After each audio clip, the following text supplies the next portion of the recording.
bangis.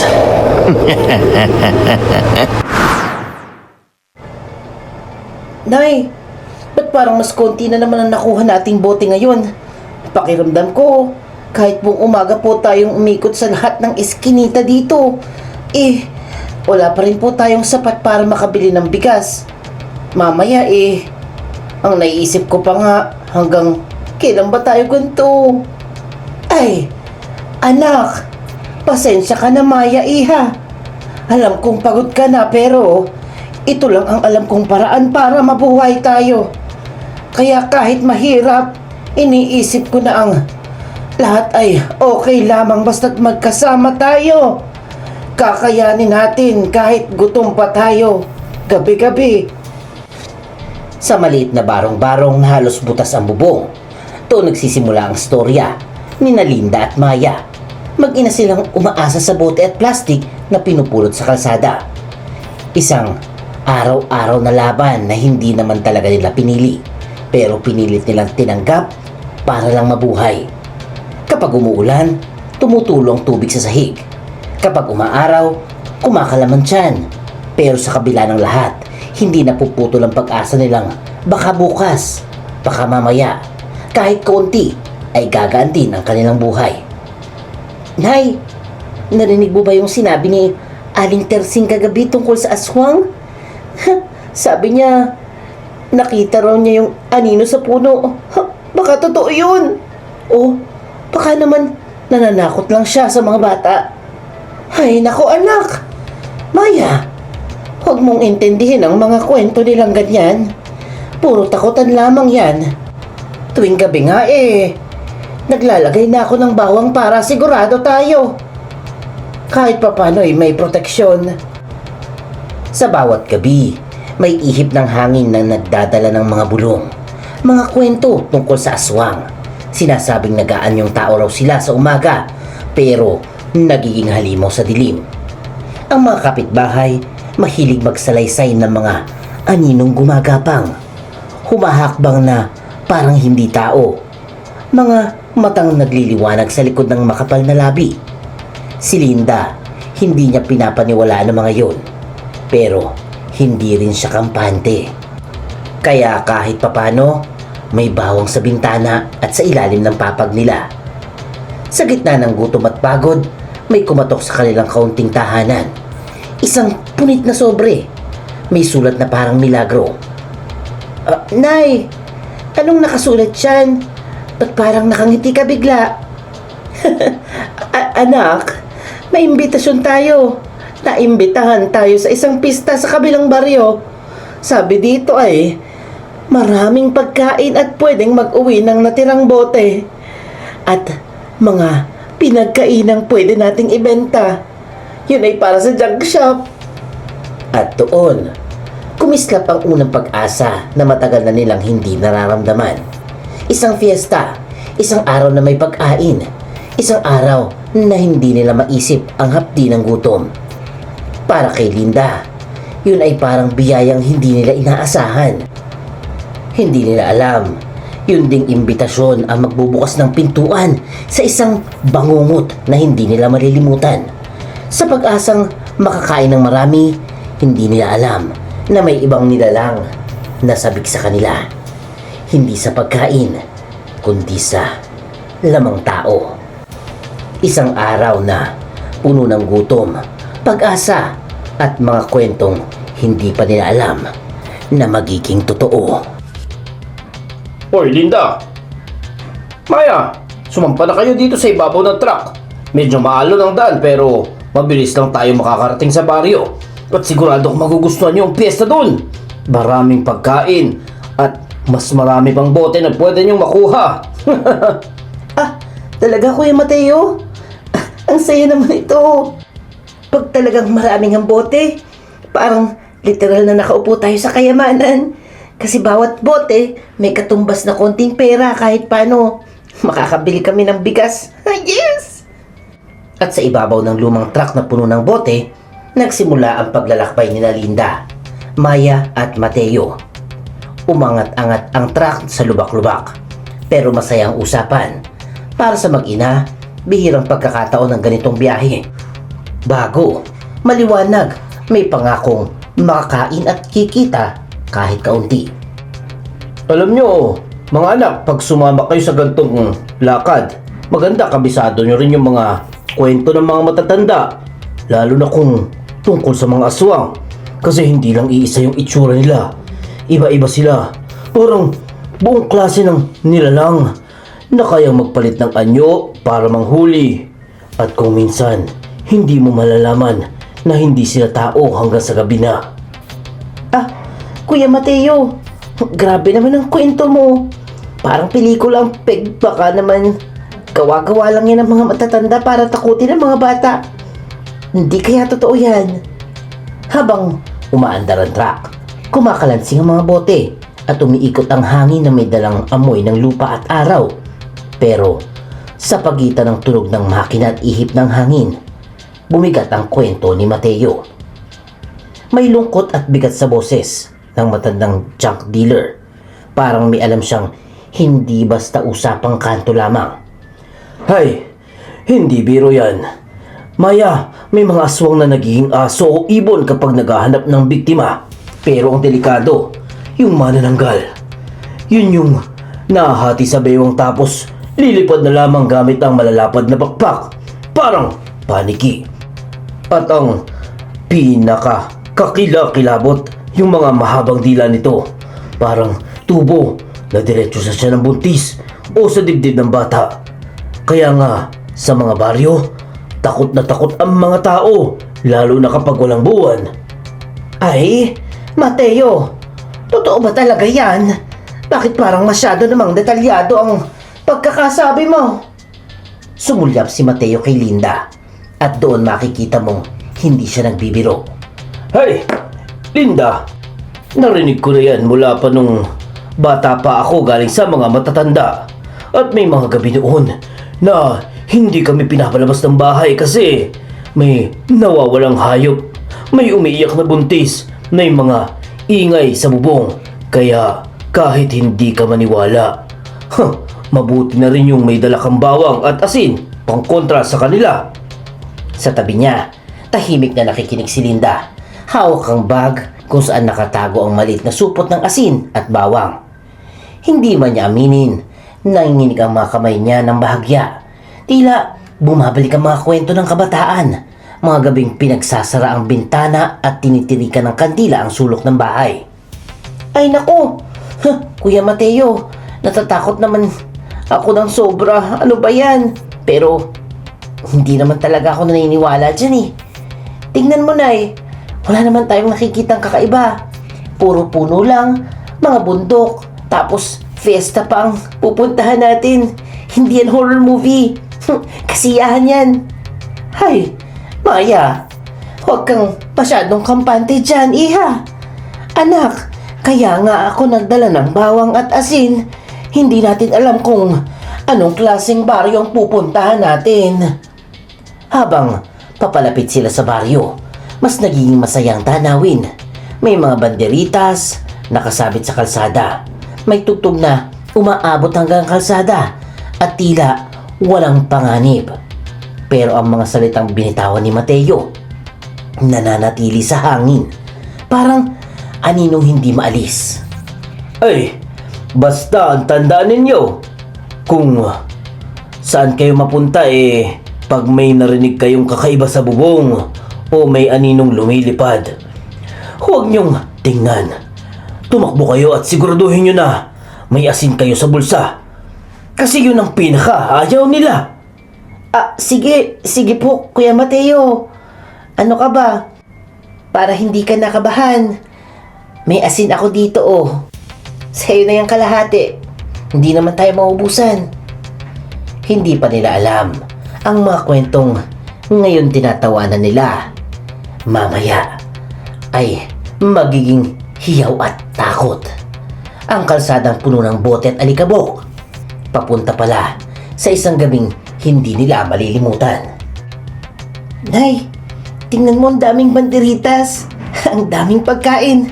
Tapos may parada pa. Parang hindi ako makapaniwalang ganito karami ang handa nila. Para talagang fiesta. Parang ibang bayan o ibang mundo to. Siguro dahil sanay tayo sa gutom. Pero ngayon, parang fiesta ng mga pangarap. Oo, anak. Nakakatuwang makita ang ganitong bihira. Bihirang pangyayari sa buhay natin. Nakakita tayo ng mesang punong-puno ng putahe. Kaya sige anak, kumuha ka ng kaunti. Pero huwag masyadong garapal naman para hindi tayo mapansing. Galing tayo sa hirap ha. Habang bumababa sila mula sa truck, sinalubong agad sila ng musika, tawanan at amoy ng bagong lutong pagkain. Para kay Linda at Maya, na halos palaging may kumakalam na tiyan. Ang tanawin ay parang milagro. May dinuguan, pritong manok, suman, pansit, lahat nakahain ng libre. Habang nag-iikot sila para mangalap ng bote, hindi may tatangging ngumingiti ang kanilang mga mata. Saglit nilang nakalimutan ang bigat ng buhay. Nay, ang dami talagang bote dito. Ang dami nating makukuha. Parang isang linggong kita agad to. Tas nakakain pa tayo ng masarap. Tapos may mga tao pang mababait na nag-aalok ng pagkain sa hindi natin kakilala. Diyos ko. Oo nga anak. Sana'y araw-araw ganito. Pero huwag tayong masyadong magpakasaya. At baka mapagod ka lalo. Doon, pumunta sa kanilang isang matandang babae. Nakangiti, may bitbit na mangkok ng mainit na sabaw at mga mata na may mapulang kislap na hindi nila agad napansin. Ay, mga iho at iha, dito na muna kayo kumain. Ikaw si Linda, di ba? Ikaw naman ang nag-ikot buong araw. Dapat nagpapahinga ka. Kumain ka muna at ikaw naman Maya. Ang bait-bait mong tumutulong ka pa sa pag-aayos ng mesa. Kaya gusto ko kayong mag-ina dito na muna magtuloy sa bahay ko para hindi na kayo umuwi sa dilim. Mahaba ang biyahe ninyo, di ba? Ah, ang bait nyo naman po. Tia Isabel po ba? Pero nakakahiya po. Baka istorbo lang kami sa inyo. Baka maliit lang din po yung bahay ninyo. Ay nako iha, hindi kayo istorbo. Gusto ko kayong magpahinga doon. Maluwag ang bahay ko at matagal na akong mag-isa. Kaya gusto kong may kausap. Magaan ang aura ni Auntie Isabel, pero may kakaiba sa kanya. Hindi mo agad mapangalanan pero ramdam mo sa ilalim ng boses niya. Gayunman, ang gutom at pagod ay mas malakas kaysa sa pagdududa. Kinuha nila ang sabaw at suman. Kumain sila ng may halong tuwa at pagginhawa. Habang si Auntie Isabel ay patuloy na nakangiti. Pero may kakaiba. Habang kumakain sila, napansin ni Lindang hindi sumubo si Isabel kahit minsan. Tumawa, nagkwento, nag-alok. Pero hindi kumain. Nay, busog na ako. Ang sarap nga dito. Parang ibang mundo talaga. Kaya sabi ko sa iyo huwag ka masyadong matakot kay Mateo. Kasi puro kwento lang talaga yun. Tingnan mo, Nay, ang babait nila. Lalo na si Tia Isabel. Ay, oo nga anak. Mabait siya. Pero bakit kaya hindi siya kumain kahit kaunti nung tinala niyang pagkain? At doon nagsimula ang munting detalye na parang kurot sa balat. Kapag napapatingin si Linda sa ngiti ni Isabel, sandaling tumatalas ang ngipin nito. Ang mga mata niya, minsang matingkad, pula, bago muling nagiging ordinaryo. Sa labas, may dalawang lalaking nag-uusap ng pabulong. Oh, may baboy na naman nawawala kagabi. Hindi ito pinansin ni Maya o baka hindi niya napansin. Mas pinili niyang isipin na alamat lang ang lahat. Kasi sa araw na yon, gusto niyang maniwalang may mundo ring mabait, masarap at syempre busog. Pagdating sa hapon, tinuro ni Isabel ang papag kung saan sila matutulog. May banig na malinis, may malit na lampara at amoy insenso sa hangin. Oh, sige na, magpahinga na kayo. Bukas ng maaga kayo, makakakuha ng mga boteng marami pang naghahanda kasi sa baryo ngayon. Ah, salamat po, Tia Isabel. Ang bait-bait nyo. Hindi namin makakalimutan to. Ay, salamat po. Tia Isabel. Pero sana hindi kami abala sa inyo. Tumango lang si Isabel. Pero sa pagtalikod niya, may bakas na hindi nila nakita. Isang kislap sa ngipin. Masyadong matalim para sa tao. Humiga sila sa banig. Dala ang pagod at sobrang kabusugan. Unti-unting lumalim na ang gabi. Unti-unting humina ang musika. At sa bawat paghinga nila, may lumalapit na katahimikan na tila may kasamang pangamba. Doon natulog ang mag-ina. Hindi alam na ang bahay na kanilang tinutuluyan ay may tagong dilim na unti-unting lumalapit. Nay, ang lamig bigla ng hangin. Ba't parang ang tahimik ng buong baryo? Kanina ang ingay-ingay nila tapos ngayon, parang lahat naglaho. Dapat ba tayong magtaka o baka naman tapos na talaga yung sayawan? Ay, Maya, huwag kang maingay. May naririnig ako sa bubong. Parang may kumakaluskos at parang pakpak ng malaking ibon. Kaya humawak ka lang sa kamay ko. At huwag kang kikilos ng hindi ko sinasabi. At sa sandaling sumapit ang dilim, nag-ibang mundo. Ang baryo na kanina'y puno ng musika, tawanan at pagkain. Ngayon ay tahimik na parang sementeryo. Walang tugtog, walang usapan, walang matang nakasilip mula sa bintana. Tila lahat ng tao'y nakapikit o pinatulog. Sa loob ng bahay ni Isabel, may naamoy si Linda. Isang amoy na hindi dapat umiikot sa bahay ng isang mabait na matanda. Amoy nabubulok. Amoy karne na matagal nang iniwan sa araw. At doon niya narinig ang kakaibang tunog sa bubong.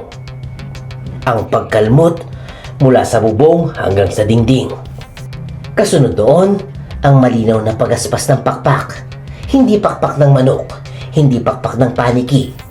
Mas malaki, mas mabigat, mas buhay.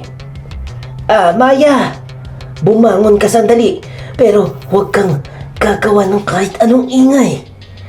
Dapat makita kang okay lamang, pero sana'y mali yung hinala ko. Nay, bakit ka nanginginig? Ba't ganyan ang kamay mo? Akala ko ba guni-guni lang ni Kuya Mateo ang tungkol sa mga aswang? Pero, ba't parang totoo yung naririnig natin? Nang tumingin si Linda sa sahig, napansin niyang wala sa banig si Aunt Isabel. Ang papag ay malamig, ang kumot ay nakalugmok, at ang maliit na lampara ay nanginginig. Tila tinamaan ng hangin na hindi galing sa bintana. Lumapit siya sa bintana, dahan-dahang humihinga ng malalim. At doon niya nakita, sa labas, sa ilalim ng maputlang buwan, nakatanaw siya sa isang aninong nakayuko, gumagalaw.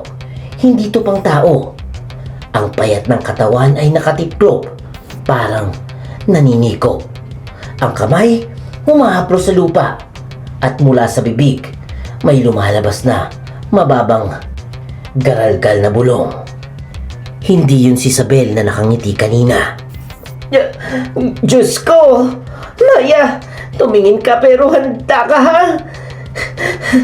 Dahil hindi ito kwento. Hindi ito biro, Maya. Hindi ito alamat. Totoo ang nakikita ko. Nay, ano ba yan? Baka naman tao lang yan. Nakayuko o baka napagod lang siya. Sana nga tao lang. Pero hindi. Sa ilalim ng liwanag ng buwan, nakita ni Linda ang anino ni Isabel. Ang aninong yun, nahahati. Parang dalawang pirasong hindi dapat magkahiwalay. Ang bahagi sa itaas, gumagalaw. Ang bahagi sa ibaba, nakatayo. At unti-unting lumalayo ang anino ng itaas mula sa ibaba. Tama si Mateo. Ito'y manananggal. Maya, makinig ka. Kailangan nating umalis dito ngayon. Hindi mamaya, hindi bukas, kundi ngayon. at hindi ka pwedeng magsalita o huminga ng malakas. Hawakan mo ang bag mo at isabit mo itong bawang sa liig mo. Nay, bakit parang hindi ko maintindihan yung sinasabi mo? Kanina, tinatawanan lang natin ang mga kwento ni Kuya Mateo. Pero ngayon, parang gusto ko lang umiyak kasi totoong-totoo ang nakikita ko. Mabilis ang tibok ng puso ni Linda habang binabalik ang mga kwento. Ungol, pakpak, aninong naghihiwalay sa bewang. At ang amoy ng nabubulok na karne. Hindi yun galing sa pagkain. Galing yun sa halimaw. Pinulot ni Linda ang asin. Binuhos niya ito sa may pintuan. Inilagay niya ang bawang sa kanyang leeg. Kumapit si Maya sa braso niya. Para bang sa isang iglap ay nawala ang tapang na pinagmamayabang niya kanina. Nay, patawad. Pinagtawanan ko pa yung mga kwento. Pero ngayon, parang gusto kong tumakbo palabas. Takot na takot ako. Hindi ko magalaw yung buong katawan ko. Baka marinig nila tayo. Hindi ka dapat mahiya. Hindi hiya ang takot. Ako kahit noon pa ay nagdadala ako ng bawang, anak. Pati na rin asin kasi.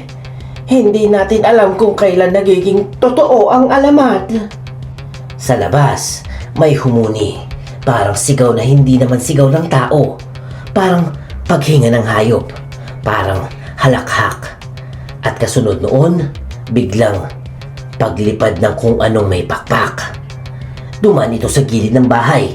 Mabilis at mabigat. Nay, nandiyan na naman yung ingay. Ano ba talaga yun? Anak, yun ay ang dahilan kung bakit hindi tayo pwedeng magtagal dito. Lumabas na ang tunay na anyo ni Isabel. At kapag naamoy niya tayong gising, ay, tayo na ang susunod na biktima. At doon, nagsimulang maniwala si Maya. Ang alamat ay hindi lang pala alamat. Ito ay katotohanang naglalakad o lumilipad sa dilim. Nay, hindi ko na kayang hindi tumingin kasi ang lakas-lakas ng tunog. Parang may humihila sa lupa. Kaya, sandali lang. Sisilip ako ng konting-konti lang talaga. Hindi niya tayo makikita basta hindi tayo gumalaw, Nay. Ano ka ba, Maya? Huwag kang mag-isip. Huwag kang sisilip. Dahil baka makita niya tayo. Pero, kung hindi mo na talaga mapigilang gawin yan, ay gawin mo lang dahan-dahan at hindi ka dapat matakot. Handa kang umatras sa sandaling may makita kang hindi dapat makita. At sa iglap na yon, pinili ni Maya ang curiosity kesa sa takot. Lumapit siya sa maliit na bitak sa dingding. Binuka ng konti at doon niya unang nakita ang tunay na anyo ni Auntie Isabel. Hindi na to si Isabel na may mabait na mata at mapayapang ngiti. Ito'y isang halimaw. Unti-unting umikot ang katawan ni Isabel, parang binabaluktot ng isang puwersang hindi tao. Ang balakang niya ay nananatiling nakatayo sa lupa, habang ang itaas na bahagi ng katawan ay humihiwalay na parang binunot mula sa laman. Mula sa likod, lumabas ang malalapad, tuyo at makunat na pakpak, nakahawig ng paniki, ngunit mas malaki. Mas puno ito ng galit. Nay, Diyos ko, hindi ako makapaniwala. Pero nakikita ko ang tiyan niya na parang walang laman, tapos yung pakpak niya parang nabutas na tsinelas pero buhay na buhay. Tapos may lumalabas na bibig. Parang mahabang madulas na dila na parang tubo. Maya, umatras ka dyan. Ngayon na, hawakan mo ang kamay ko. Dahil hindi na ito biro. Hindi na to kwento, hindi na alamat. Mula sa bibig ng halimaw, lumawit ang isang napakahabang tube-like na tongue. Manipis, madulas, at umiindayog. Tulad ng sa mga manananggal na pinagsasalitaan ni Mateo at walang babala, lumipad si Isabel patungo sa kubong may natutulog na buntis. Parang may mabilis na anino. Tumalon ito sa hangin papalapit sa bahay ng babaeng walang kamalay-malay. Sa sandaling iyon, napasinghap si Linda. Hindi sa lakas ng loob, kundi sa sobrang takot. Pero narinig siya ng halimaw. Nay, nakita niya tayo. Tingnan mo, tumigil siya sa ere tapos nakatalikod pa. Pero bigla siyang lumingon parang kabayo na hinila ang leeg. Ay, anak, tumakbo ka. Pero dahan-dahan muna tayo. Aalis tayo palabas. Doon sa likod. Hawakan mo ang asin. Hawakan mo ang bawang. Kailangan natin silang dalawa. Nang lumingon ang manananggal, ang mga mata nito ay namula. Mas maliwanag pa sa apoy. Ang kuko nito ay humaba. Parang matatalas na bakal. At sa gitna ng hangin, kumabig ito pababa, papunta sa kanila. Nay, papalapit na siya. Ang bilis niya parang wala siyang timbang pero yung pakpak niya, ang lalakas. Ang tunog parang tinatamaan ng hangin. Ay, ito na. Ito na ito. Ang asin. Iahagis ko ito sa kanya. Humanda ka, Maya. Isang mabilis na galaw. Hingal ng takot at hinagis ni Linda ang dakot na asin patungo sa paparating na halimaw. Sumigaw ang manananggal. Isang matinis na tunog, parang pinaghalong iyak at huni ng hayop. Pagdikit ng asin sa balat ng pakpak nito, agad nitong umatras. Naglikaw sa ere, parang nasusunog sa loob. Anak! Maya, bilis! Tumakbo ka habang may oras pa tayo. Hindi to biro-biro dahil hindi na siya matatagal. Sugatan siya ngayon pero mamaya magagalit siya lalo at makakabawi. Nay, hindi ko na alam kung saan dadaan pero susunod ako sa kahit saan. Basta huwag mo kong bibitawan, Nay. Tumakbo sila sa makipot na eskinita. Ang lupa'y basa, ang hangin mabigat. Sa bawat kanto, may aninong dumadaan. Sa itaas nila, ang halimaw, umiikot at naghahanap. Sa bawat paglapit, naghahagi sila ng asin. Sa bawat paglapad ng pakpak. Sa ibabaw nila, iniiwan nila ang bawang sa sahig. At sa bawat pag-ikot ng kalmadong gabi, nauulit ang pare-parehong eksena. Asin, sigaw, bawang, pag-atras ng halimaw. Hanggang sa maging malinaw ang isang bagay. Hindi alamat ang proteksyon. Totoo ang panlaban. Nay, parang sumusunod siya sa amoy natin pero kapag naghagis ka ng asin, bigla siyang humihinto. Parang napapaso. Ba't ngayon ko lang ito pinaniwalaan, Nay? Ay, Maya, dahil minsan ay kailangan mo munang makita ang dilim bago maniwalang may halimaw ka talaga. Pero ang halimaw ay hindi sumusuko. Sa likod nila, muling sumigaw si Isabel. Isang hiyaw ng galit at kagutuman. At tumalon ito mula sa bubong. Papalapit muli. Nay! Patakbo siya ulit dito. Lumilipad din. Hindi niya siya natatakot sa asin natin. Nababawasan ang distansya niya, Nay. Ay, hindi tayo pwedeng tumigil tumakbo, Maya. Handa ka na, ha? Hanggang may lakas ka, magtatago tayo sa ilaw. Kung meron man ay, haharapin natin siya sa tulong ng asin at bawang. At nagpatuloy ang takbuhan sa pagitan ng madidilim na bahay, sa ilalim ng langit na walang bituin, habang sigaw ng halimaw ay tumatama sa kanilang batok. Hindi na to fiesta. Hindi na ito baryo ng sayawan. Ito ay lugar ng katotohanan.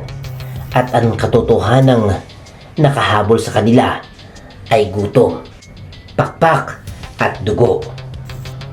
Nay, pagod na ako. Hindi ko na kayang tumakbo. Ang bigat na ng paa ko. At parang Nasa likod lang natin ang pakpak niya. Ramdam ko yung hangin tuwing dumadaan siya sa taas natin. Ay, anak, konting lakas na lamang. Kasi kung huminto tayo ay dito na tayo matatapos. Kailangan nating umabot sa umaga. Kaya kumapit ka sa akin at huwag na huwag kang bibitaw kahit anong mangyari sa ating paligid. At sa kaguluhang iyon, isang sigaw mula sa ibang bahay ang pumutol sa katahimikan ng gabi. Aswang! Aswang! Sa loob ng ilang segundo, naglabasan ng mga lalaki sa baryo. May bitbit na bolo, may daladalang sulo, may mga mukhang matagal nang naghihintay ng ganitong sandali.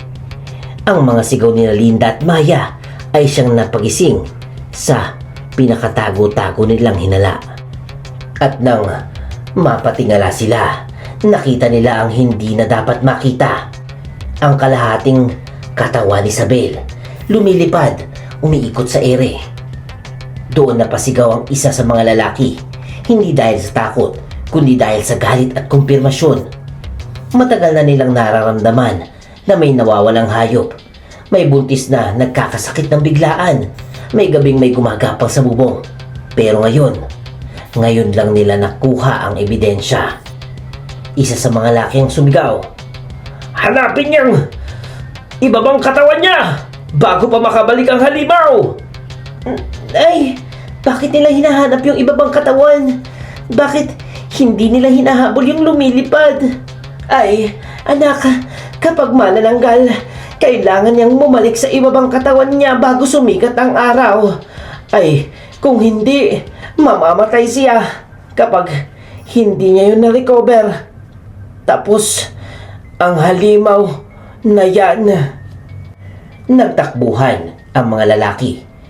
Pinaghahalughog ang paligid ng bahay ni Isabel. At sa ilalim ng lumang banig, nakita nila isang malamig, nakatayong ibabang katawan ng babae.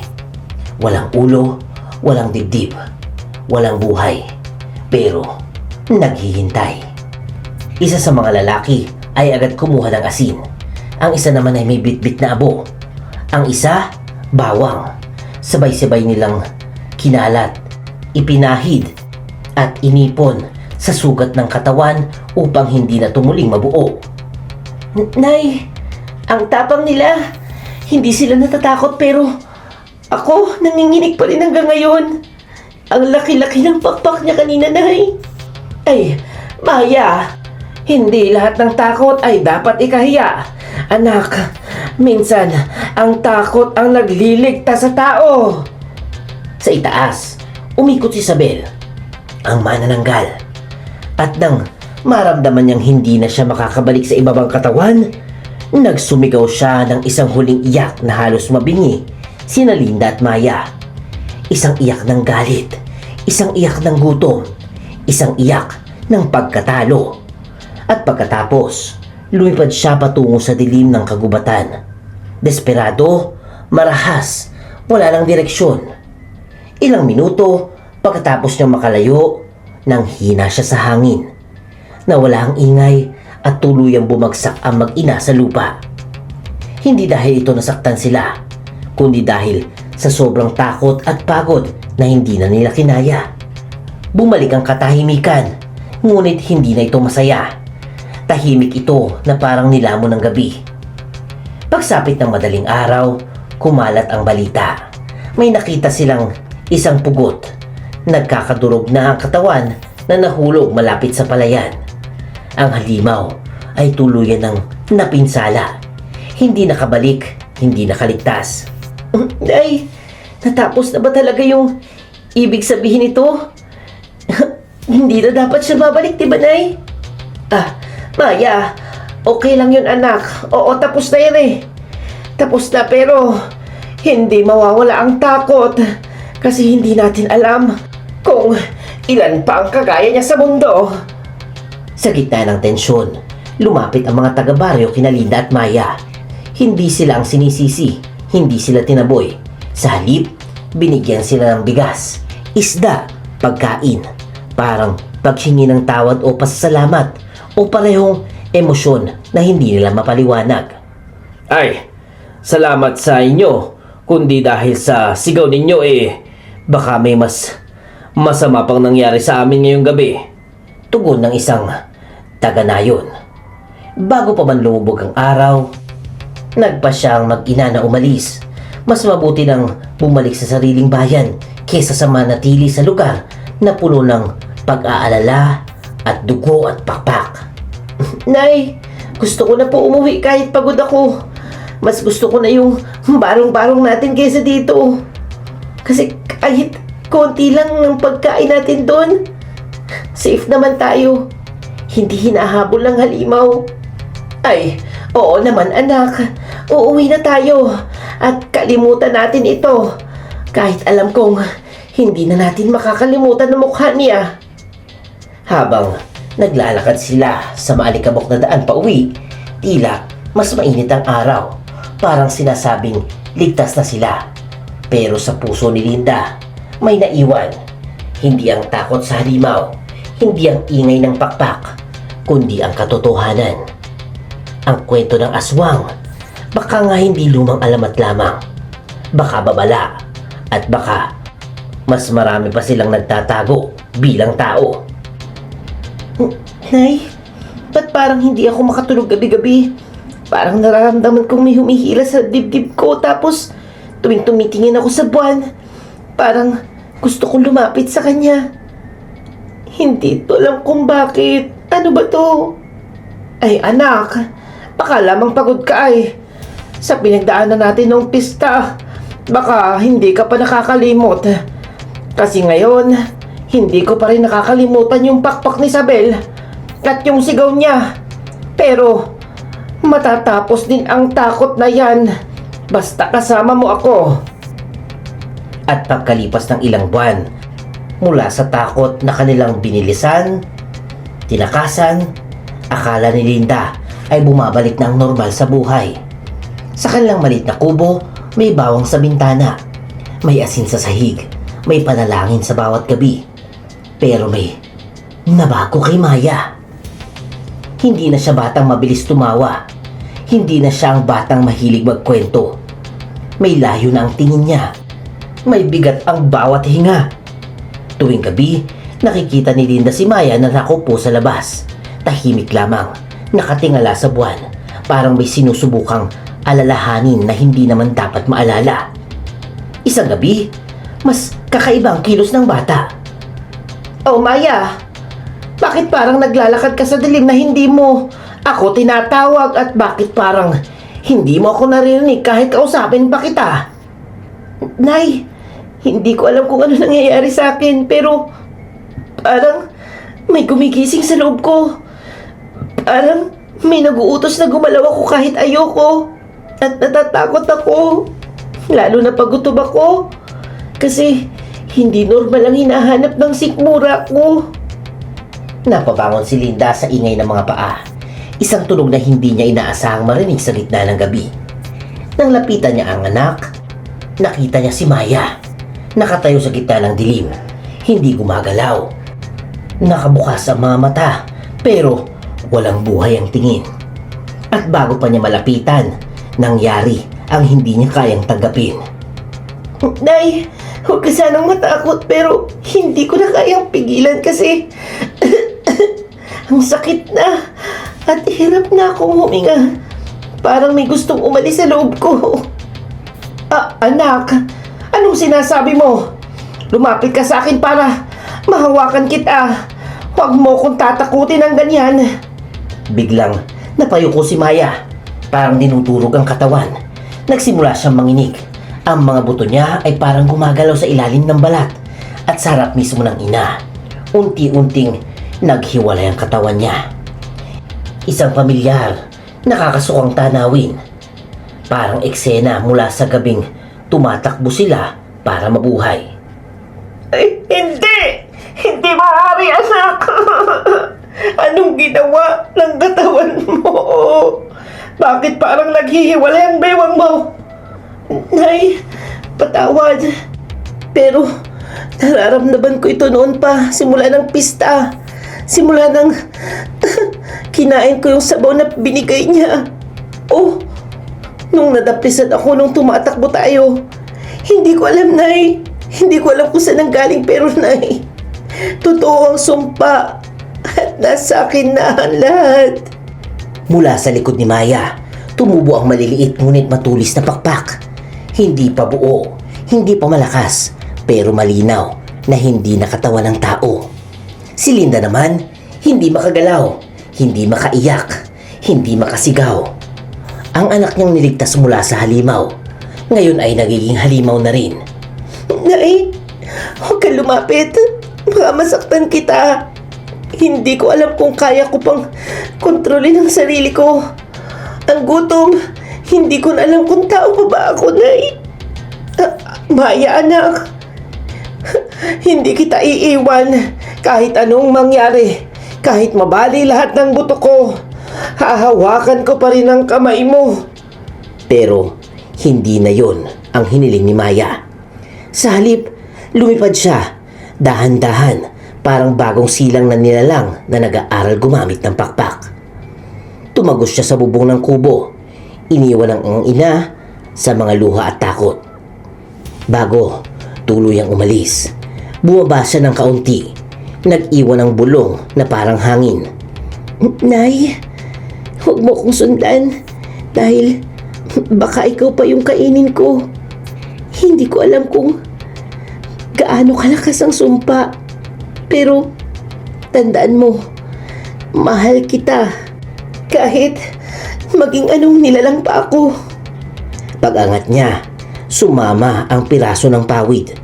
At sa unang beses mula nang mamatay ang asawa ni Linda, napaluhod siya. Hindi dahil sa panghihina, kundi dahil sa pagkawala ng anak. Isang pagkawala ng buhay. Gumagalaw at nagiging nilalang na hindi na niya kayang kilalanin. Wakas. At yan ang kwento ng mag-inang magbubuti. Sa harap ko, may mga bata sa paligid. May apoy nakikinig sa kwento ko na parang alamat lamang. Pero bawat salita nito ay totoo. May detalye. Kaya kayo, wag basta-basta tumatanggap ng pagkain sa mga hindi kilala. Hindi natin alam. Baka manananggal na rin yan. At kung nagustuhan nyo ang ating story, please comment yes naman. At kung may real life stories kayo na nakakatakot na gustong i-feature sa ating channel, please comment your email. At syempre, huwag kalimutan mag-like, mag-share, mag-comment at mag-subscribe na kay Kuya Bangis.